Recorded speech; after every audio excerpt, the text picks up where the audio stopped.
Welcome to SPB maths. நாம் தனி வட்டிக்கான ஒரு சம்மு தான் பார்க்க போகிறோம். அதாவது ஸ்டீபன் என்பவர் அவரோட அக்கௌண்ட்டில் 10,000 ரூபாயை 2% தனி வட்டி வீதத்தில் முதலீடு செய்கிறாரு. 4 ஆண்டுகளுக்கு அப்புறம் அவருடைய தனி வட்டி எவ்வளோ வரும், அதாவது 4 ஆண்டுகளின் முடிவில் அவருக்கு எவ்வளவு தனி வட்டி வரும்னு கேட்டிருக்காங்க. அப்போ நமக்கு அசல் 10,000 ரூபா, அதுதான் P. Rate of interest R equal to 2%. எத்தனை ஆண்டுகள்? 4 ஆண்டுகள். அதனால் n equal to 4.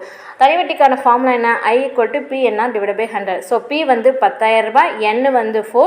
Rate of interest 2%னால 2/100. இங்கே பாருங்கள், கீழே 2 0 மேலே 2 0 நம்ம கேன்சல் பண்ணிடுறோம். ரிமைனிங் நமக்கு என்ன இருக்குன்னு பார்த்தீங்கன்னா 100 × 8. ஸோ இது நீங்கள் மல்டிப்ளை பண்ணால் உங்களுக்கு ஈஸியாக ஆன்சர் தெரிஞ்சிடும், 800. அப்போ அவர் பெறக்கூடிய தனி வட்டி எவ்வளோனா I ஈக்குவல் டு 800 rupees. அவ்வளோதான் ஃப்ரெண்ட்ஸ். இந்த வீடியோ பிடிச்சதா நீங்கள் லைக் பண்ணுங்கள், ஷேர் பண்ணுங்கள், சப்ஸ்கிரைப் பண்ணுங்கள். நாம் தனி வட்டிக்கான சம்ஸ் எல்லாமே முடிச்சிட்டோம். அது நம்ம சேனலில் தனியாக ஒரு பிளேலிஸ்ட்டை க்ரியேட் பண்ணி வச்சுருக்கோம். ஸோ